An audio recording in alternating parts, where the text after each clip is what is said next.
Excellent. So everybody here gets to see me in my glasses and my Invisalign, Nice. both at the same time.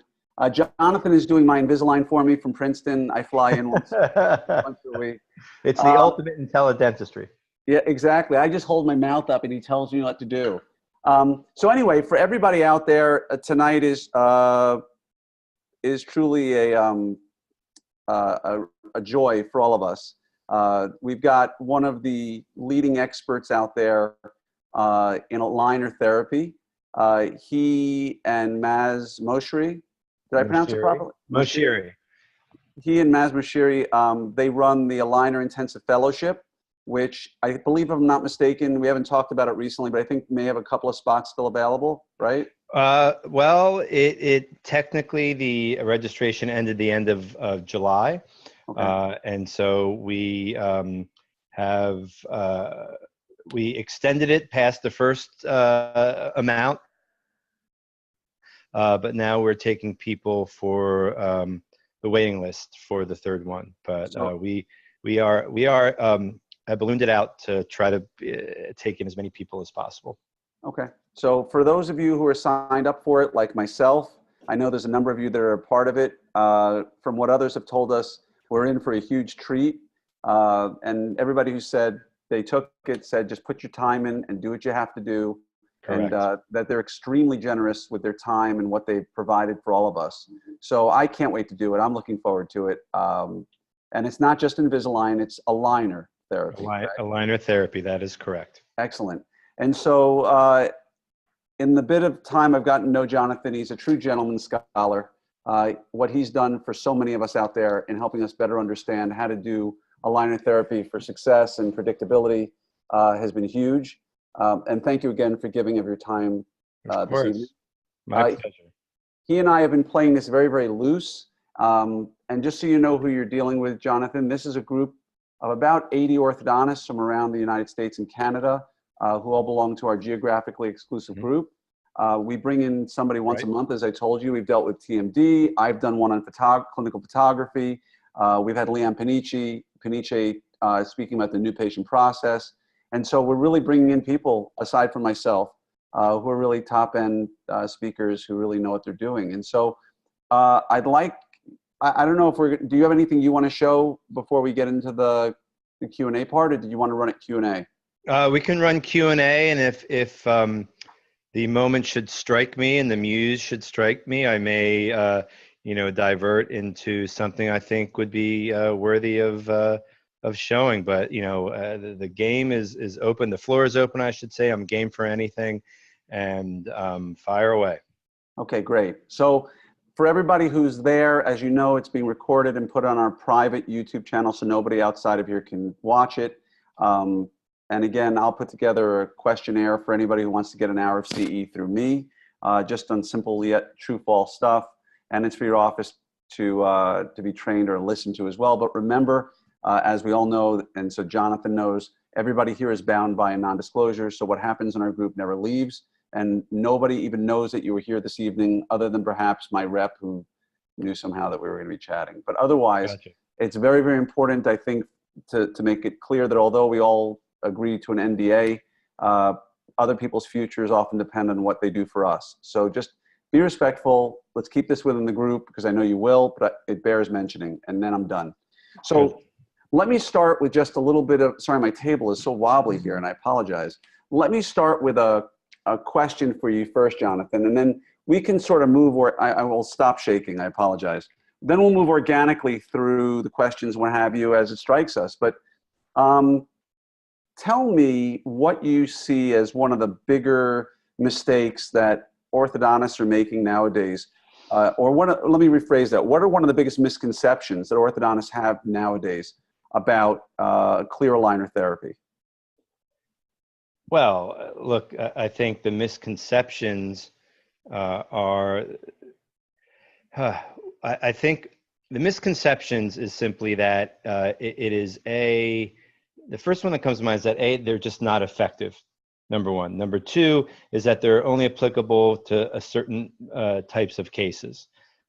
Three, that people won't wear them. it's basically, it's your typical negative Nelly bullshit, that a knee-jerk reaction that I had. I was guilty of it too. I'm not, trying to sit here pretending I'm holier than thou, but it's all the same knee-jerk reaction stuff that we have, because it's uncomfortable. It has, oftentimes it makes people step outside their comfort zones, and thankfully it is the patients, the parents of the patients, that politely resisted and pushed me into that uncomfortable zone, so to really open my eyes for this opportunity. And I'm not a huge phase one person.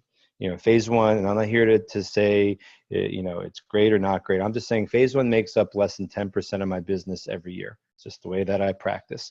But, starting about 3.5, 4 years ago, I said to myself, well, why can't I treat certain cases that, I'm not talking about orthopedic correction. I'm talking about, your removable Schwartz appliances, your, spring jets that are all dentalveolar correction.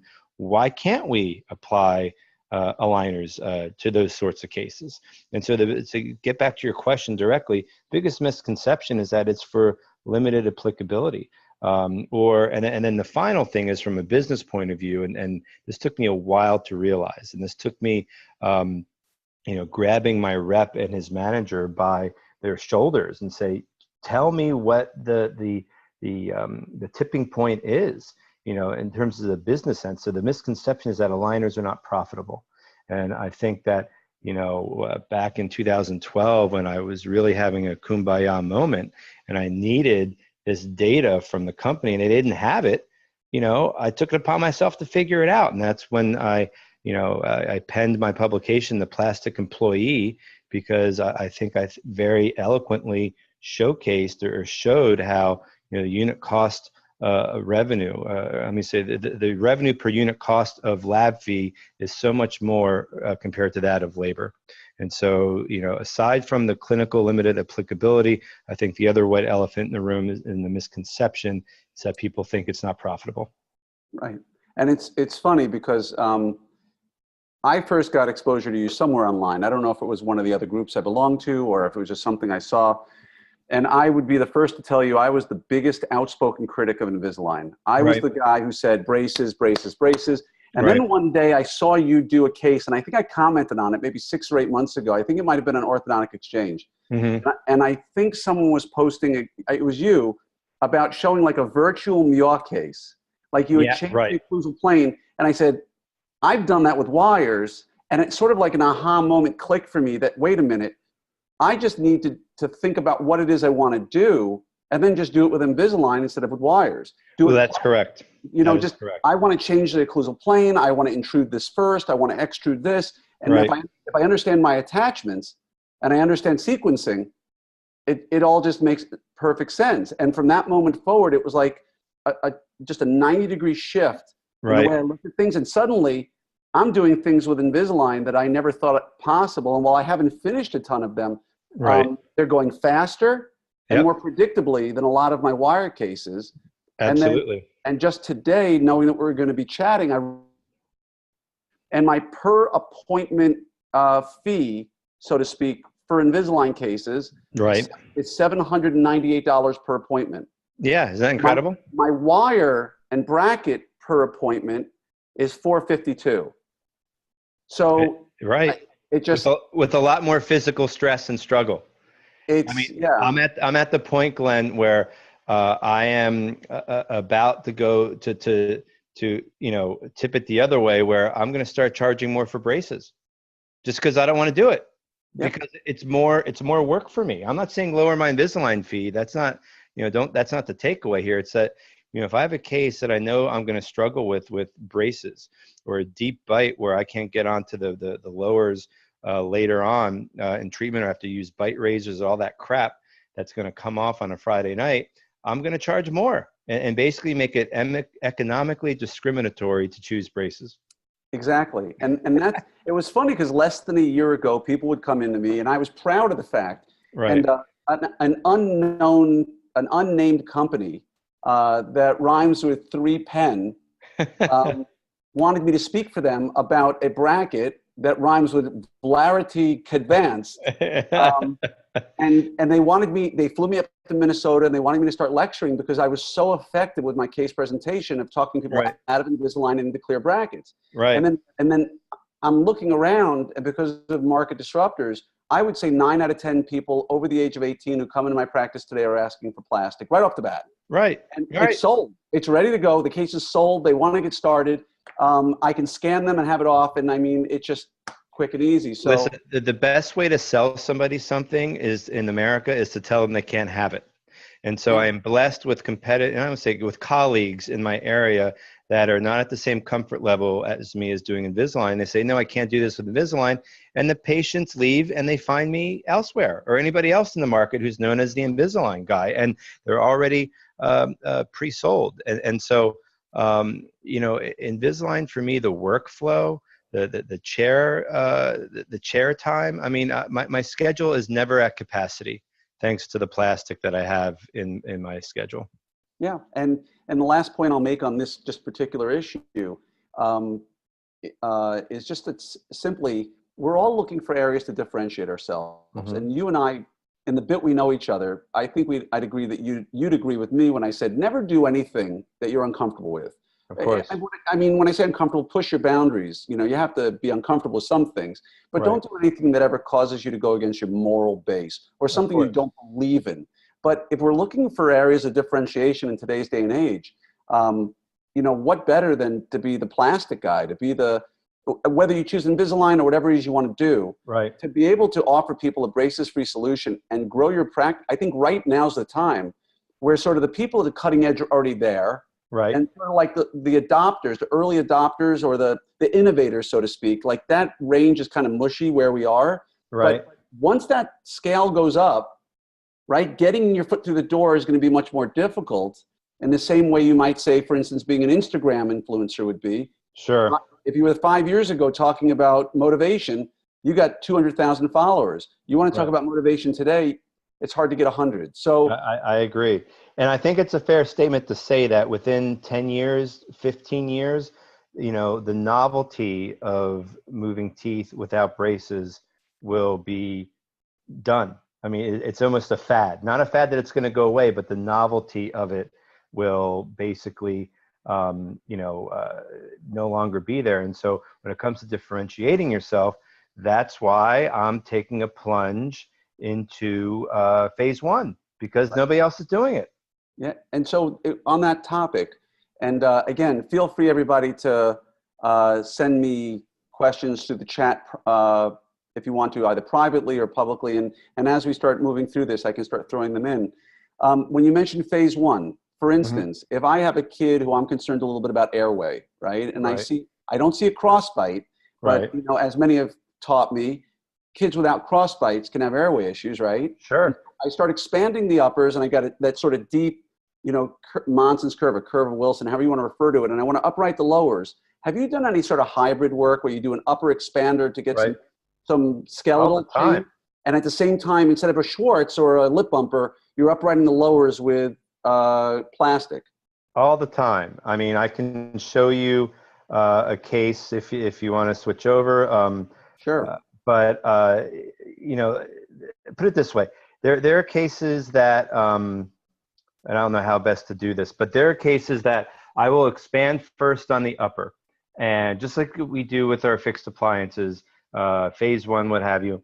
And after I'm done with the expansion, I had the patient go away for 8 weeks. I let the anterior teeth kind of drift back together.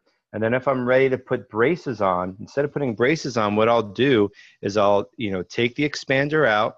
I'll scan the mouth for aligners. The same visit, I'll cement the expander back in. That's about a half-hour appointment in my practice. I'll then order the aligners and have them fabricated either 5-5 or E. The aligners ending on the distal marginal ridge of the E's. And that way, I don't have to trim the aligners. Basically the sixes are eliminated from the ClinCheck. And then wherever there's an indication for fixed appliances in phase one, while you've done your orthopedic correction for airway, for whatever you want to do, my point to you is, consider substituting aligners instead of where your braces would be indicated. So if you're going to, and by the way, I made you host. Okay. So if you see share screen, you can share your screen down below. Bingo bango. Awesome. So my question though is, if I understood you correctly, you take out the expander, you scan them, Right. and then you have aligners made for E to E. Correct. Why do you remove your expander? I guess if you have arms against your CDs and E's, you have to, right? Yes. If you look at that, but here's let me show you. Why do I remove it? Because I guess I am an old creature of habits here, where I just was worried about scanning and them not accepting the scan. But this young boy was actually in today, special needs patient, high functioning spectrum, and I did a Hyrax on him first. And this is, I hope this works. Come on. Yes. So this is what the ClinCheck actually looks like, where I instruct them to fabricate it D to D. And this is simply to, basically align the upper anterior teeth and the lower. So if here we go. So look at the back there. You see nothing there. And so I expanded him, and then I think I got to, something like maybe around 19 weekly switches on an 8.5-year-old. And you asked about the lower. So on the lower, I'm doing my good old fashioned arch development. I mean, that's not rocket science, folks. This is, removable Schwartz or cemented in spring jet. That's all dentalveolar correction. And then after I get the expansion, I take it out, and 4 months later, I removed the Hyrax, scanned him, and I just delivered these new aligners today, and they fit like a glove. So now you will see the upper sixes are now included into the expander. Into the aligners, and they fit great. And but this is a kid who's, the mom said, my son cannot tolerate braces. He's got, you can see I've overexpanded there, Right. and now I'm just gonna follow that up. Nice. I mean, that's a non-issue. And so let me show you a couple other ones that really opened my eyes, and this is it right here. Can I ask 2 questions while you're doing this? Yes, of course. First one, when you're scanning these kids and submitting it to Invisalign, what kind of case type are you calling this? Invisalign teen. So this is an Invisalign teen, and then when the kid needs full braces later, right? How does that work with Invisalign? Are you allowed to just get more because it's within 5 years? You got it, Toyota. I mean, that's that's it. And so, the negative Nelly in us is, well, what happens if, I start them at 8.5, and by 13, or 14, they need new aligners, and the case expires. Well, Glenn, I don't have time to worry about that negativity.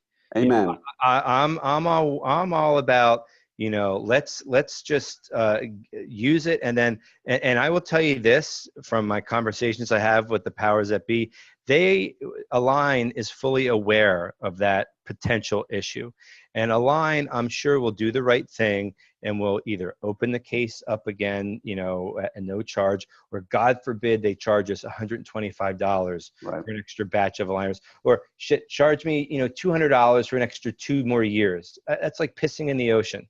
Yep. I mean, and so, that is something that I'm not even worried about. But and my second question for you, yes. Just because I know a lot of people out there are going to ask this, but I kind of know the answer. Mm-hmm. You remove or don't remove your attachments in cases like this when you rescan? It depends on what I have for breakfast that day. Okay. And so I think for cases like this, I will keep them on. It really all depends on the type of movement I'm trying to do, and I don't have a good answer or a Okay. black and white set of answers to provide you and your audience. But in younger kids, I tend to keep them on because Okay. I'm gonna need them again for the same reasons in refinement. Okay. If it's Mrs. Pain in the Ass, later on, as an adult, I might keep them on because I don't want to listen to them bitch and moan about taking them off. Right. If they're pissing and moaning about them, I will take off selective attachments and just keep existing ones on if necessary. Or today I had a case that I'm kind of really pushing the envelope, and I'm like, you know what? I'm going to just really be resetting the system here, and I'm going to take everything off, and I'm going to put new ones on and freshen everything up next time. Okay. But here's a young lady who, her palate is so tall and vaulted that I could not get a high rack screw all the way up there. It would be right at the plane of the molars. And she's got, imagine this. Look at that high mandibular plane angle. I mean, Jim McNamara would put on a bonded RPE. Well, I hate using RPEs. Bonded RPEs. I'm sorry. I hate using bonded RPEs to manage the vertical. Subtelny would put magnets in acrylic wafers to help intrude those posterior teeth. Twee would put a high pull headgear, on the top of the cranium here. And so what I would do here, now watch this. This is the initial. And this is the final. This is static, but the problem is you don't see what's really going on. So getting back to the Meow appliance, so this is before and after with a bite jump, but note the intentional posterior intrusion and my ability to broaden the upper arch form, but I intentionally add labial root torque. And why do I have bevel gingival attachments? Because I'm pushing from the lingual out towards the labial. And when I do that, the tendency is for the buccal cusps to flare and the palatal cusps to plunge. And so what you don't appreciate in those static images is, what's happening in the ClinCheck. Let me show you, let me get to this one here. Pardon me 1 second, indulge me, please. No problem. No, it's not gonna come, or is it?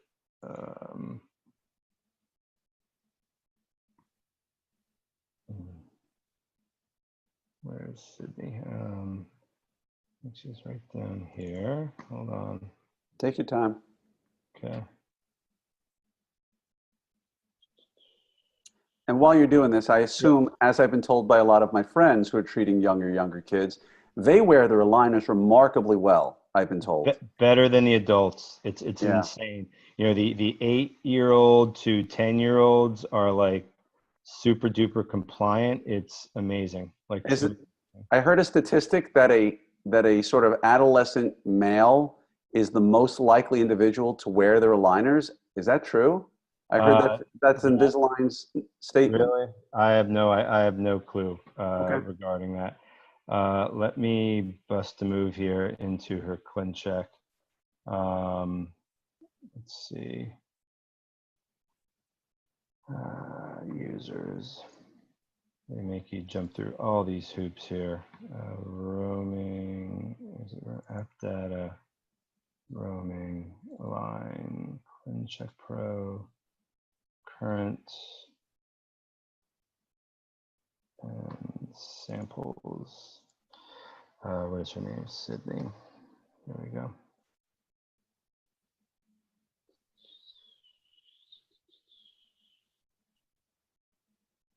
Okay. All right. So what you will see here is the intentional intrusion of the posterior teeth to mimic, the Meow appliance to really manage the posterior vertical dimension better. Okay. Because I don't have this control with anything else, meaning I don't have this control with the Schwartz appliance. The Schwartz appliance is going to tip those teeth out. Right. So look at the intentional intrusion there before the bite jump. I mean that, and so getting to your point about your aha moment, when you're designing a ClinCheck, and this is very important to understand, when you're designing a ClinCheck, you are not designing movements of teeth. You're not designing tooth movement. What you are designing with the ClinCheck are forces to be imparted upon the teeth with the conduit that is customized plastic. meaning Yeah. that it is your wires that you would be bending, your boot loops of progressive tip back bends, and then you've got that going on. And then what you see here is also very intentionally. I mean, look at this. That's craziness. And to go to that expansion, you can't do that, Jonathan. Well, sure the hell I can, because we do it with braces. And again, I'm not pretending to get sutural expansion here. What my goal here is with this patient is to get dentoalveolar arch development, so that after 6 months, I can then go in and scan her to get an expander in there to do sutural expansion. Okay, so this is Invisalign first, Hyrax second, Invisalign again to clean it up after the Hyrax. I mean, So that's outside the box thinking. what kind of elastics were you using on that Muir case, or that Muir-like case? Were you using any? Zero. Okay. Look at that. That's 6 months right there. So to go from here to here in 6 months with plastic only, that's not too shabby. Again, I'm not so, but let's look at the history chapters of our industry. We could think about rapid palatal expansion or slow expansion. You get sutural adaptation, not necessarily expansion. If you use magic brackets with sliding doors, you don't believe in palatal expanders anymore. So where does this fit into that conversation? And so here at this point, I made an expander. After 6 months of an expander, I took it out, I scanned her to make aligners, I cemented it back in, waiting for the aligners to come in. But look what happens when you expand, you get tipping out. After 3 more months of aligners, I'm done with this phase 1 treatment in like 14 months. I mean, how's that? That's pretty impressive. That's about differentiating yourself in your industry. And so the natural question, Glenn, is what do you charge for something like this? Okay, how do you handle the payments? And I have done everything. Okay, and what are the 3 different models I've come up with? Well, for the pain in the ass patient and the mom, it is well, here's my normal fee of $2,800, and you're kind of a pain in the ass, so I'm going to charge you $1,800 more just to cover my lab fee. And by the way, there will be an additional fee for phase 2 when we get to that point. Okay, so I've done that, and that's a phase 1 fee of $4,300 or whatever it is I decide on. For Sydney in this case, I treated the brother. The brother had Tourette's syndrome and sensory issues, and charged him $6,500. It was a super easy class 1 case. So mom comes in, I'm trying to explain to her about the Hyrax and this and that. And here's a mom that says, about the Hyrax being uncomfortable. And the mom says to me, well, why can't we do Invisalign? And I'm like, I was just about to get there. I had no intentions of doing Invisalign in this case, but it was a mom that made me think outside the box. Right. And so right away, forever the salesman, I just went right with the flow and called an audible at the line of scrimmage and made it happen. Okay, and I charged her $6,500 because this is a raving fan of the practice, and I didn't want to overcharge or whatever. And then that's model number 2, charging the same fee, and you feel like you're doing them a favor, or they feel like you're doing them a favor. And then what I've been doing now, and this is really my business model for these phase 1s, I say, Mrs. Smith, my normal phase 1 fee is $2,800. My normal phase 2 fee is $6,500 to $6,800. So if you combine that, you're looking at about mid 9,000s. Instead of breaking up Sydney's case in 2 fees and hitting you over the head, how about I do you a favor and let's call it in all phases of treatment. And instead of charging you $9,500, $9,600, I'm going to charge you $7,800 or $8,200. And so I'm going to lower your initial down payment, and you're just going to and lower your monthly payments, and you're going to spread it out over 4 years. And that's the value for them. The value is they think they're saving money. And the reality is it doesn't cost us anything. And the value is, you ease up their pocketbook if you really want to do that and lower the down payment and you spread it out. And then what I do when I get to this point here is, I order the last aligner as a warranty aligner. And I use rabbit ears, or air quotes, I should say, because when you order replacement as a warranty, it's of no cost to you. Yeah, Right. and that way, the last aligner is in my practice, waiting for the phone call 9 months from now that Sydney's aligner that she's just wearing at nighttime now to hold everything broke. Oh, well, come on in and pick up the other one. We have it waiting for you. And if she breaks that one, what do you charge Well, then? when I don't, that's the beauty. Because so okay, she's wearing her last aligner to get her through the night. I see her every 9 months. If before 9 months she has broken it, I already have one waiting in the wings. When I deliver that one, I just go back online and say, Dear Align Technology, Sydney's number 23 is yet again a warranty issue. It is discolored. It is broken. It is worn. It is peeled, and it doesn't cost you anything. Is Align not getting wise to this? I thought I heard somebody say that they were starting to deny that. No? No, I've never had that issue. Okay. So just to And, be and, clear, and then just, let's say worst case scenario, what is, it's a teen product. So you have 6 replacement aligners at no additional cost. okay. Number one. Number two, if you're at number 7, they now charge $10 Right. plus shipping, which begs the question, if they're charging $10 for an aligner, plastic is plastic, why are their retainers $50?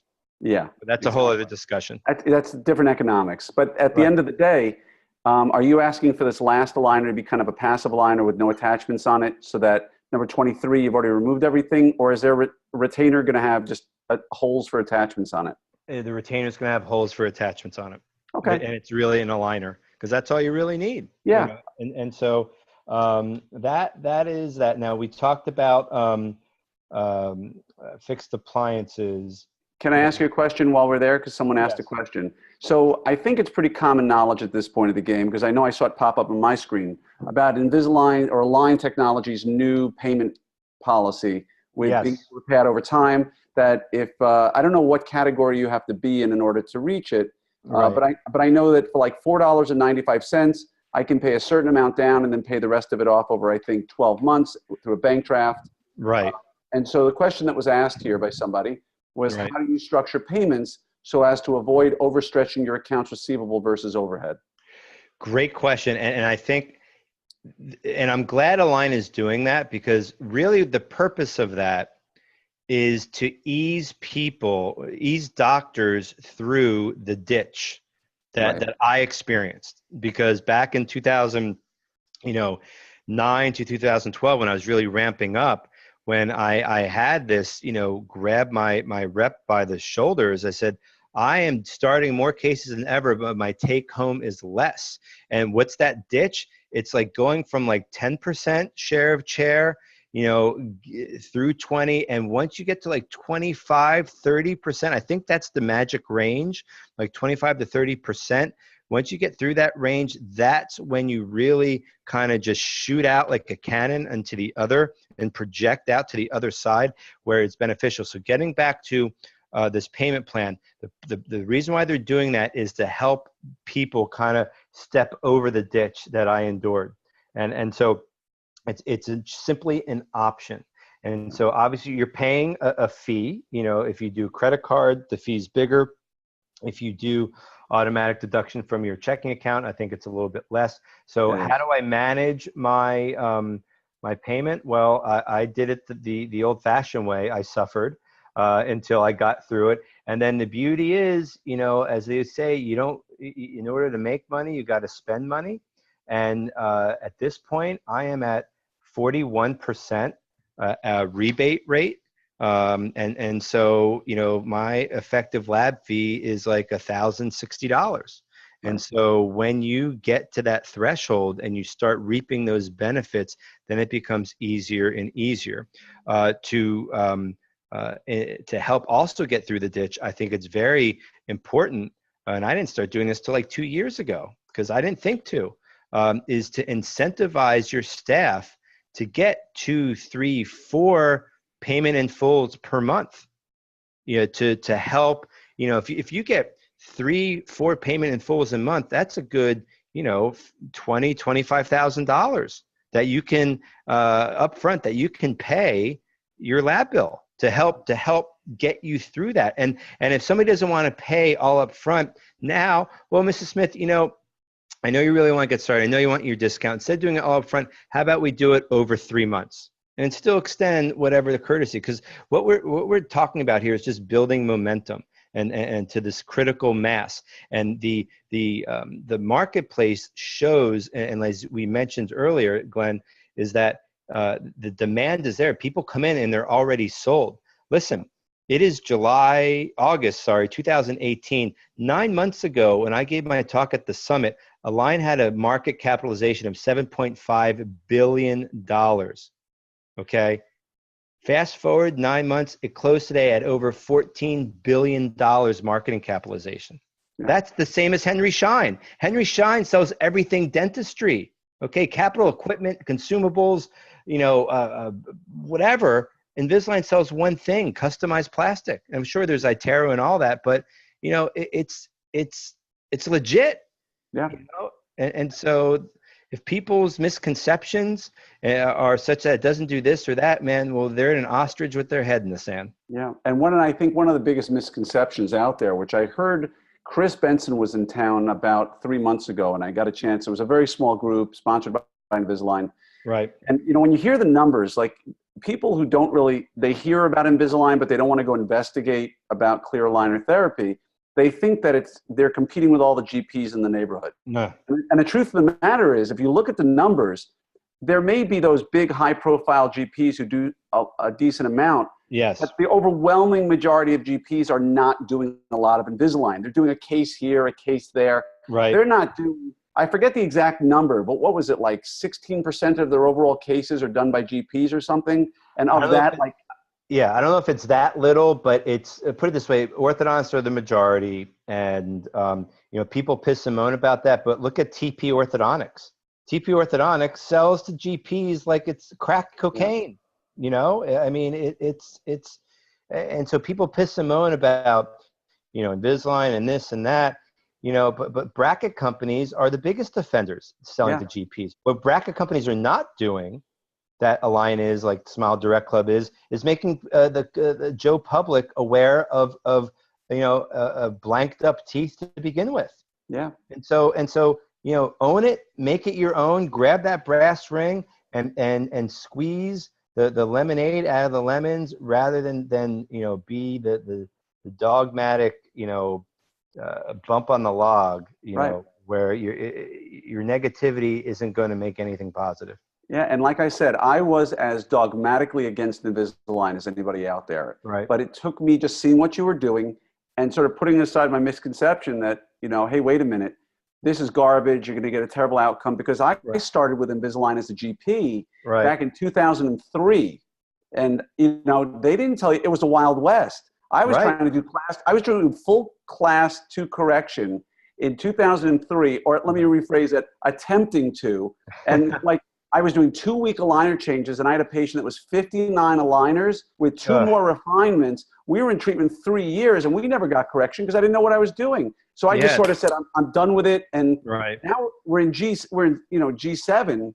I mean, this stuff is, I don't want to say easy, but if you know how to think about mechanics, the way I've watched you do it, I get my cases every now and then where I push the envelope. I'm doing an extraction case. I'll show you sometime. Sure. I'm even looking at it going, I know that I'm going to have to re-scan this at 10 aligners because how I'm going to do my mechanics. But if you stop and think about this like an orthodontist, and really put the value of being a specialist back in this, you can get some pretty good stuff. So there was a question that Jeff asked about with phase 1 attachments on and or removing select attachments. How much have you noticed that it allows you to complete phase 2 faster? And also, do you get any flack from the GP or pedo for not removing attachments? Well, I will, I guess to qualify my statement better, I will keep attachments on when they are, I will take attachments off and not keep any on when they are done with their phase 1 and they just go to nighttime wear. Right. So I do take that off. I thought your question was more in relation initially to refinement scans and what have you. It was. My question was, Jeff was asking about that, and my assumption was, Jeff, I assume you're talking about, you misunderstood and thought he was leaving them on until comprehensive? Yeah. Hey, Jonathan, I'm part of the fellowship. I don't know if you know me, Oh, but oh, terrific. yeah, but thank you for the fellowship. Of But course. sorry, I just misinterpreted. I think I caught maybe glimpses of that statement, so that's why I was Okay. a little confused with what you were saying. All right. Thanks for Not a clarifying problem. that. Of Yeah. course, of course. This is a patient that had already begun treatment elsewhere, like, orthodontist elsewhere, did an expander. She was wearing a reverse pull face mask and found me on the doctor locator. She was set to get her braces on like the next week, and she refused braces and found me on the Invisalign website. And of course, the first thing I said to them was, please go back to your orthodontist. I don't want to treat you. And she basically said, no, we asked them multiple times to do aligners, and they said it can't be done. My daughter is not doing braces. And I'm like, she's like, don't tell me what we want to do. We're the consumer. We want Invisalign. You're the Invisalign person, etc. And so, this patient has her vertical facial height is rather short, in the middle third here. But all I did here was take out, let's go back here. I trimmed out this. I took a high-speed round burr. I trimmed this out because I didn't want it to collapse in, the expansion. And so I basically trimmed that out. I took this out. I scanned it. I took a 3-prong plier. Look how I bent this up and around so that I could continue with her reverse pull face mask. So imagine her wearing aligners, wearing a reverse pull face mask at nighttime. And then I didn't know any better. I put a bracket here on either side and class 3 elastics here. I eventually took out the expander and then finished her just with aligners. But look at how the aligners are fabricated to be end on the distal marginal ridges. So again, this is thinking outside the box. So let me back up. She came to me, didn't want braces. I refused to treat her. They refused my refusion. Okay, and then Welcome to New Jersey. Yeah, exactly. And so then I took out the expander. I trimmed it, cemented it back in, and then I delivered aligners. But I bent up her her arm so she could continue wearing her face mask at nighttime with her aligners. And then during the day at school, I had her wearing class 3 elastics. Right. Jumped the crossbite, took out the everything, re-scanned her, and I'm done in 17 months. Now, if I'm being picky, she's got no smile line. Like, I get that, all right? But that's a skeletal issue. Tell me what appliance system is going to grow this vertically, this short middle third. Right. And I'll buy you a cup of coffee, all right? But from a occlusal scheme, 17 months of treatment, I mean, that's pretty cool. Yeah. And by the way, I just wanted to touch on something you just talked about. So they came to you, we're not going to do this, we're not going to do that, we don't want braces. It's important, I think, for a lot of younger clinicians to understand that they've put you in a very favorable position when they've talked you into something, which means that as long as you say to them, hey, look, we're going to do something here, have some patience, understand that we may take a few scans, we may reevaluate it as we move along. You don't have to bite off the whole thing at once. Say, hey, sure, let's try this. We're going to try this for 3, 4, 5 months. We're going to stop. We're going to evaluate. We'll scan again. And again, you're not talking them into it. They're talking you into it. Correct. Which changes the whole dynamic entirely. And for younger clinicians, I think it's important for them to understand the value of that. And more importantly, the power for you to think outside of your normal comfort zone. Right. I completely agree. That's a great point, Glenn. Thank you for clarifying that. Oh, thanks. Another patient, Mara patient, expander. I expanded him first. And, this, after 12 months, I removed so not only I expanded him, the patient was so unhappy with his upper front teeth that they were crisscrossed over that he insisted that I started aligners on the top while the Mara was still in to start addressing his cosmetic concerns at 12 and a half years old. So at this point, I removed the Mara. Now learn from my mistakes, and I learned this the hard way. I removed the Mara. I sent him away for about 3 or 4 weeks before I scanned for refinement. So at this point, He is just wearing aligners upper and lower 5 to 5 to allow those teeth to settle. So after 3 weeks of settling, look at the difference here. And why this is important is because if I were to scan him here, by the time the aligners came back, there would not be any, they would not fit so well. Just like, you know, normally if I remove a Mara, I don't put my 4, 5s and 6 brackets on right away. I send them out for, you know, 4 or 5, 6 weeks, and I bond them at the next appointment after they have a chance to drift vertically towards the occlusal plane. So Nice. when it comes to Maras like this, I will take it out. They have aligners 5 to 5. Come back 3, 4, 5 weeks. I will scan you then for replacement aligners or additional aligners, I should say, to continue on, because a template that is scanned at this point is not going to fit well here for more aligners, for additional aligners. Nice. So while we're on the topic, if I can hit you up with 2 questions. Sure. There's been a lot of discussion in our group. I'm a huge fan of the Carriere appliance prior to class 2 correction with plastic. Right. I like getting my AP done and then jumping into my plastic. Do you mind showing a case or 2 where you might have used that, if you use that? Because I've never talked about that. You're like my Ed McMahon. This is perfectly queued up here. Very good, sir. Oh, yeah. Hey-o. Number 2, second question, and I don't know how much you know about this right now because it's not in the U.S., but class 2 correction coming down the turnpike that, like they're using in other countries right now. Right. The MAF appliance, the mandibular, what is it? The mandibular something feature, advancement feature. Thank you. I have not used that. I was not part of the study. I can disclose to you, I am part of the phase 1 study that will be starting up next month, soon to be followed up by the expander study that they will be making.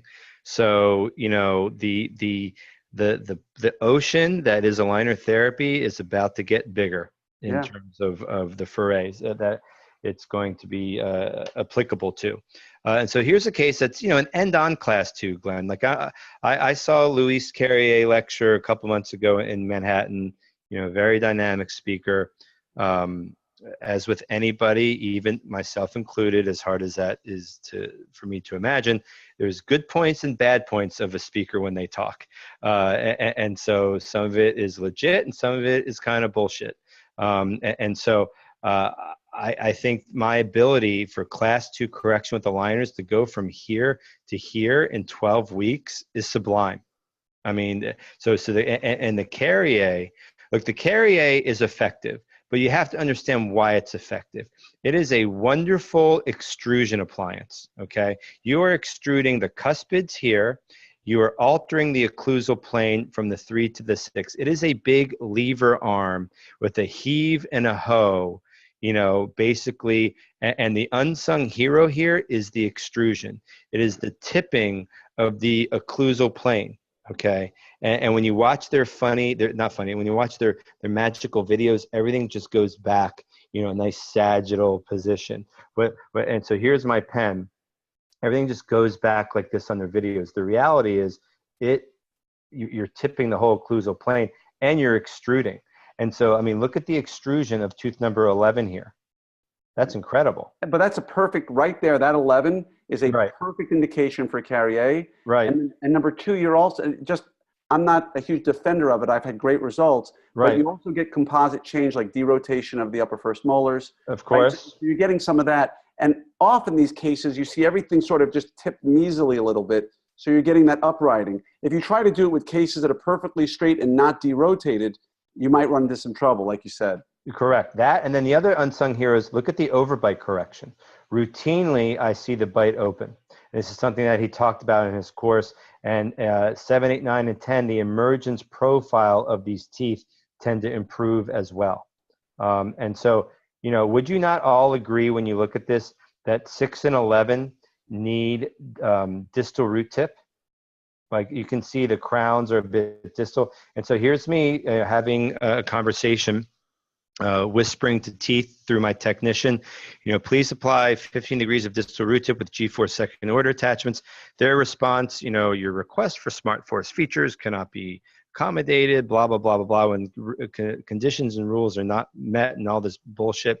My rebuttal is I realize that 6 and 11 have rotation with distal root tip, and that in the software, this is the problem, in the software, rotation takes precedent, meaning if you have a modicum of rotation, the software looks at that, and rotation attachments are the highest pecking order of importance. And the line realizes this is a concern or an issue, and they are working on it. And G8 or G-Wiz or whenever, you may get a menu to choose from. Which optimized attachment would you like when there are conflicts? And you're going to see the conflict right here. I'm going to show it to you. And they tell me, well, we can't not override the software. And I say, that's bullshit. The software has been overridden twice before. Here are 2 case examples where it has been overridden before. And so look at this. 6 and 11, look at the rotation, the distal in. This is what the software is concerned about. That amount of rotation distal in. Let's back up here. Follow the long axis here. Okay, going all the way to where's the apex? Right here. I'm going to press play. Look at how far that apex of that canine tooth is going back. It's going back 1.5 inches.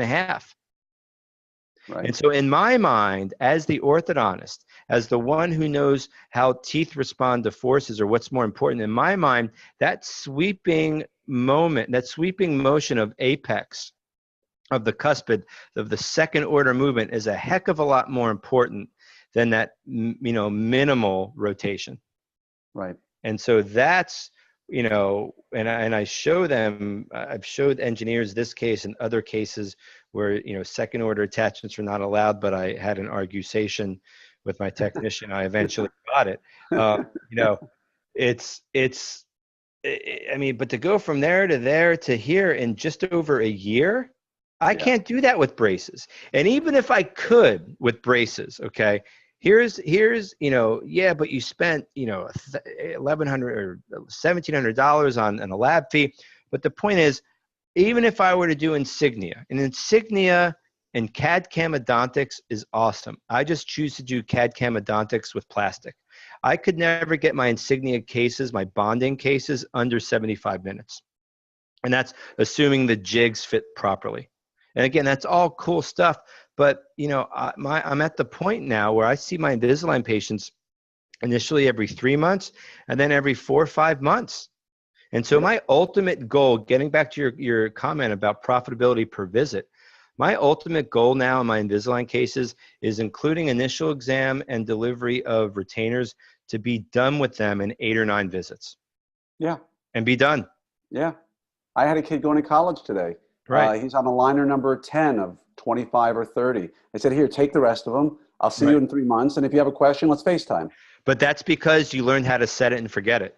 Yeah, exactly. If you don't do that and you follow the defaults and you're adding and removing attachments at random stages that the software says you should be because, thresholds are triggered. And I get that, but it's not conducive to a smooth scheduling experience, a smooth patient experience. It's a hassle for the staff to keep track of. And so when you put all your attachments on from the beginning and keep them on for the end, you set it and forget it. It's super conducive to an easier day at work. Yeah, and so you showed something that I know just from my thought process, a lot of people are going to ask about. When you do a clean check, I saw all the instructions you give to the technician. Right. At what point do you jump in and do a clean check where you put on the attachments, or do you just spend 2 minutes and go, look, here's what I want, do it. They come back, nope, do this, or do you sit in and actually rotate every single tooth, or only when you get frustrated? So when I submit each case, I will write down the bullet points as you saw. Why do I do that? Because with all the traveling I do, and I will be checking clean checks in hotel rooms, when I'm on the shitter, hiding from my family, wherever, I want to know, what I was thinking when I was submitting that case. Okay. I submit all my cases, and so I have these bullet points. And so then sometimes my modifications are simply please reread my initial instructions. Okay. Other times they get a hole-in-one. Today I had a lower incisor extraction case. It was beautiful. I accepted it with 0 modifications. Wow. And then there are times when I will say, all right, please, I'll type it out. Other times I'll use the ClinCheck Pro tool. So I don't have a set protocol. It all depends on what needs to be done for a specific case. So I will do D, all the above, in terms of what needs to be done to detail and tweak a case.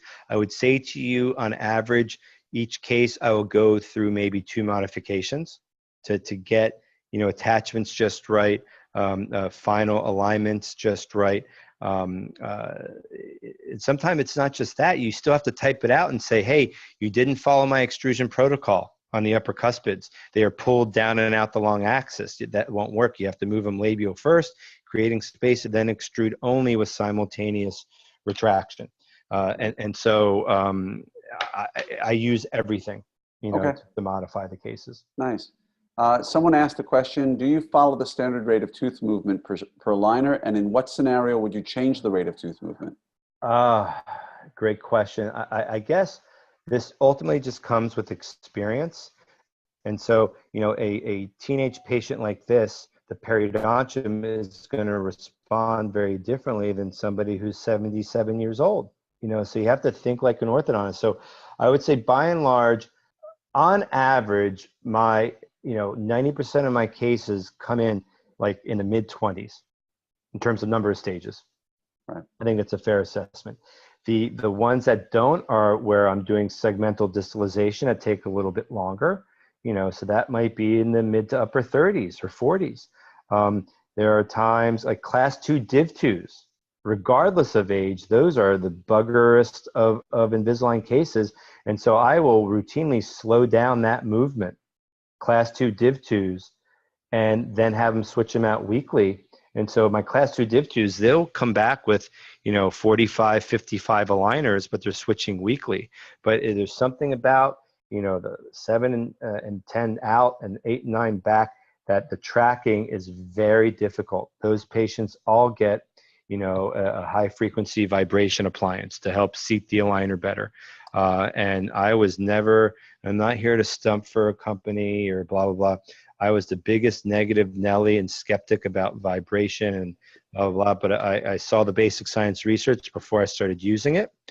Getting back to your point is, I'm not going to do something I feel uncomfortable about, that I'm going to compromise my principles and this and that. But when they showed me the histological research on high frequency vibration, and then I just completed a study where I just finished a publication today, actually, on the pain and the alleviation of discomfort using high frequency vibration, not just in my office, but 4 other offices across the country. It's legit. And so I have found that these patients, especially olders, with patients with difficult movements, I will change the velocities because they're older, as opposed to, an 8-year-old. I mean, you saw Sydney, she was 8 years old. I expanded the crap out of her teeth or her arch form. I switched her out weekly without changing the velocities. But if Sydney, instead of 8 years old, was, 58 years old, 58-year-old's not going to be changing weekly and get that amount of movement in 22 stages. That's a fool's errand to think that's going to happen. Right. And so you have to think like an orthodontist. And so, people ask me what I think about the weekly changes, protocol. I kind of chuckle. I'm like, well, my thought process is no different than it was, for the past 15 years, or now 17 and a half years as an orthodontist. You got to think like an orthodontist, plain and simple. Yep. And just to your point, now that I'm wearing aligners, and I'm using the V Pro 5 for myself, and I will tell you, with analgesia, it definitely works. It definitely makes you feel better. Okay. And I mean, not just me personally. I find that when I first started, I'm not really sore now that I've been going through it a while, but when I first started, it made me feel a little better. Maybe it was psychosomatic, who knows? Right. But are you saying that you've seen definitive results in your practice where using something like a V Pro is going to move things along? Are you taking those weak aligners in younger patients and moving them to 4 or 5 days? Well, I won't be using vPro 5 in younger adults. I mean, younger kids, like phase 1 No, or no, I meant like a 20-year-old, 22-year-old. oh, it depends on the movement, Glenn. You know, if it's like a crazy ass rotation Right. or a second order movement where the apex is Yeah. sweeping through the bone, that's a difficult movement. You And know, but you are finding that they are helping with that?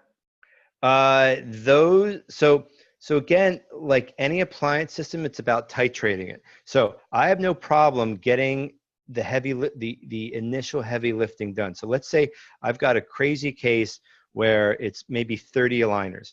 I might do the first 12, 15, 20 aligners at 2 weeks. After the initial alignment, you know, and I switch to my heavier rectangular wire or whatever, I might do weekly switches, you know, Okay. after that major movement is done. And so it's not a blanket statement that, you know, you do weekly for every single case. It's like, all right, well, this case is 30. How about for the first 60% of treatment, 70%, whatever you feel is good for that particular case, you do 2 weeks. Once you open up the context, get the rotations corrected, get that apices position better, then maybe you sprint to the finish line to get to refinement by weekly switches in the last third of the initial batch. There's Okay. nothing wrong with that. No, that's fair. Now, we're coming up on an hour right now, and I told you it'd be about an hour, so I don't want to keep you here all night. That's all right. I'm here. Matt, Look, I've got no wife or kids at home for the next week and a half. I'm on vacation, so awesome. I'm here all night. Well, welcome to your vacation. Thank you. So 2 questions I have here. One is from Darren. What are your Yes. thoughts about OrthoPulse? That's the first question, and I'll wait for you to answer that. That's a 5-hour question. 5-hour answer. You mean orthopose? You're talking about Excelodont? I mean Excelodent? Darren, do you want to ask him? Yeah, hey Jonathan, it's Darren. Hey, Darren. Yeah, I saw your post probably a couple weeks ago about you meeting with the OrthoPulse, one of the 2 salespeople that they might have had in their region. OrthoPulse. So this is Biolux. Yes, yes. Oh, I thought you were talking about Excelodent. I apologize. So OrthoPulse. Here's my problem with them. Okay. I think that their basic science research is legit. And people that I know who have used it like it, and the results are good. My issue with them is their business model. Their business model makes no sense to me, in that I think it's way too expensive. And I had the CEO come to me and said, please use this. And when I refused to do it, they offered me like 4 devices to try out at no cost. And I said, I'm not here for free stuff. I'm not here to glom off of you. I don't want free stuff, because if I know that I can't practice with it, I'm not going to try it out. Why can't I practice with it? In my experience, and I'm not the only one that has said this, is that the threshold, the anecdotal threshold for me in Princeton, New Jersey, which is, it's Princeton, it is, a Cadillac area to practice. It was $700. When I tried to charge $800, $750 for Propel, I had nobody buying it, going on to it. When I was at $650, $600, it not that it was selling like hotcakes, but it was much more easily accepted by my patients. And I think mentally, when you're above 700, you're closer to 1,000. When you're at 600, 650, mentally you're closer to 500, and it's easier for patients to accept that. So when OrthoPost came to me and said, it's $1,100, $1,200, said, you guys are too expensive. Well, if you buy it in bulk, you can get it down to around $900. I said, it's still too expensive for me. And so that's my issue with OrthoPulse, is I think their business model has been shown in our industry with Excelodent to, not have good footing. Like people, unless you're in New York City or Los Angeles, people in between aren't going to go for it. And then I'm not going to purchase 20 devices and hold on to that inventory and only hope to sell it at cost. That's redunculous. All right. I mean, I would rather spend, $300 on a V Pro 5, $120 on a tip to do mops, because I'm doing one mops and the V Pro 5, so that's $420. If I charge $650 for Propel, that's a spread of $230. That's a return on investment of like 60-some%. That I can tolerate. That makes sense to me. That business model makes sense to me. Okay. The other question we had was from Leon. Can you talk about your case that you treated bilateral crossbite with aligners? I think you posted it on Prag and you didn't use crossbite elastics.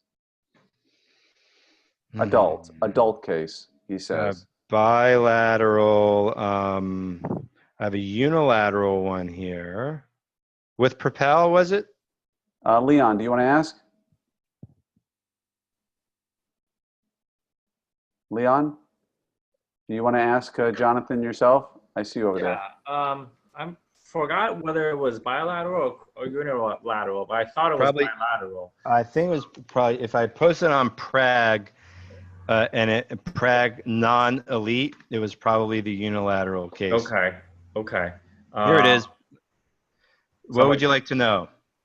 The secret sauce? What I try to do is, I have a similar case and it's bilateral, and I'm supporting it with crossbite elastics, but I want to know a little bit about the mechanics. I'm thinking about basically expand and have buckle. Can you see my screen now? Yeah.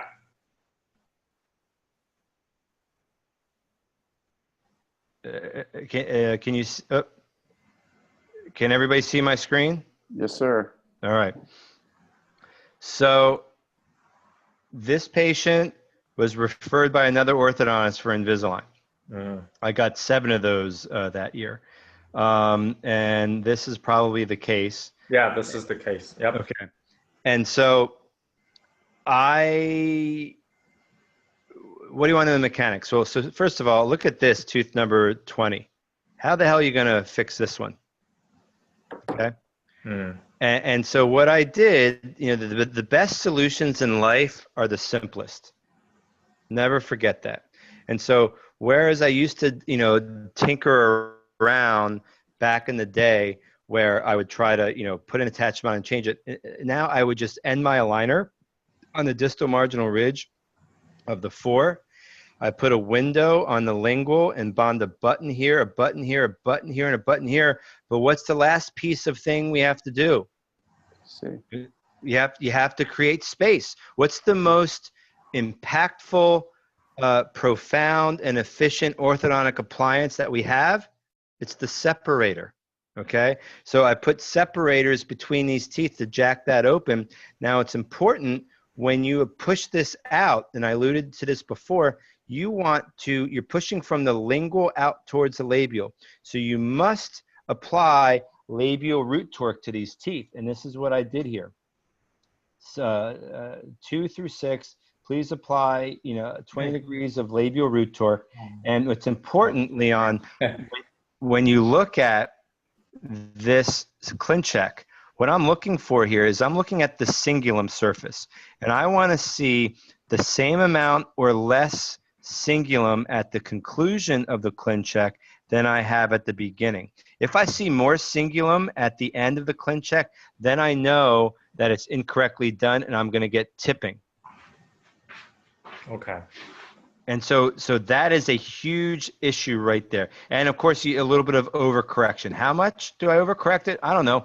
How much do you overcorrect your wires with a hollow chop plier when you're trying to, expand an arch form? I usually do about, just kind of guesstimate, but it's. Well, there you go. That's your answer. Yeah. A centimeter and a half or 2 wider. Yeah.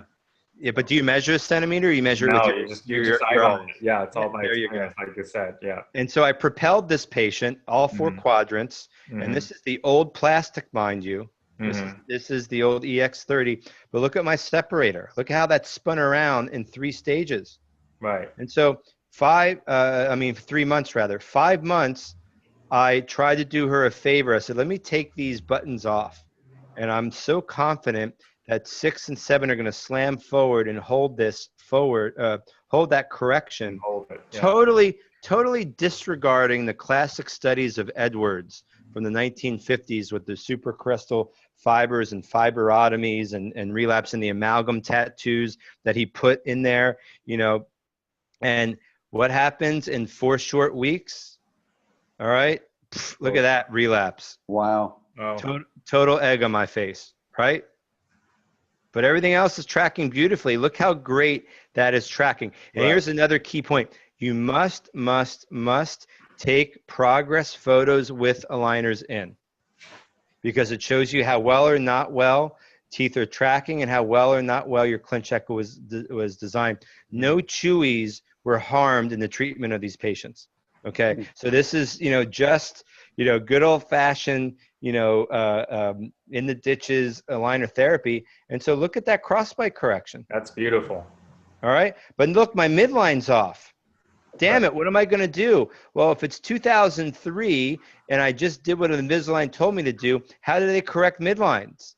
They put IPR here and IPR down here in like opposing quadrants. That doesn't make sense. I'm the orthodontist. I'm going to put on a class 2 elastic here, class 2 there, no IPR in this case, and I am done in 12 months. Now, if I'm going to take a point off of my ABO score, that's not socked into occlusion. But you know what? They can go suck it. All right. Give her a nighttime hallway. Give her a nighttime wraparound hallway. Correct. But you know what happens, Glenn?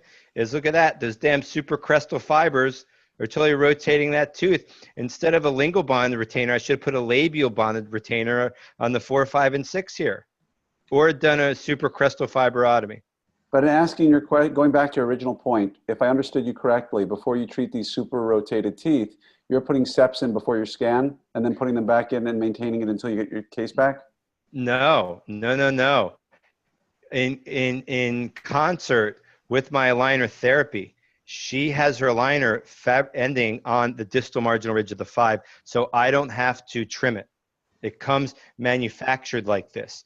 On the lingual, intentionally on the lingual, I ask for a window cutout so that I can bond a button on the lingual. And then I have a button on the 5, a button on the lingual, a button on the labial of the 5, and a button on the 6. And then while she's wearing her aligners, I will put separators in and put a power chain here to get a coupling force. Right. But the separators are important to separate it so that, because look at where this tooth started. Yeah. I mean, it started right there. Without separating, you would never be able to spin that tooth. Did you do Propel just on the buccal? No. Yes, all 4 quadrants on the buccal side. Okay. Nice. Beautiful. Beautiful case. Do you think this is possible without Propel? Sure, but not in 12 months. Not in 12 months, yeah. Okay. So when you're doing Propel, in today's world, I did Propel on this lady 4 times in 1 year. This is before V Pro 5. In today's world, I would do Propel like MOPS once, followed by V Pro 5, and I might do a second MOPS, depending on how it came out or how it was progressing, I should say. Right. So when you're doing your Propel or MOPS, are you accelerating your tray schedule at that point? Well, again, this is the old plastic. Right. 2 weeks. And so I went to weekly changes with her. Got it. So if you were doing weekly trays now, you would just switch it to every 3 or 4 days? Well, so Glenn, this is a case where based on the age of the patient, how we started, I be at weekly switches with it because of the complexity of the movement. Yeah. I mean, I found, at least anecdotally, rotations to me are the make or break moment of the case. I mean, to me, that's right. It takes the longest amount of time for me. And I hate to say the least predictable, because they are predictable if you handle it correctly. Correct. Perfect. Thank you so much. My pleasure. So, Jonathan, I don't see any other questions from anybody out there at this point.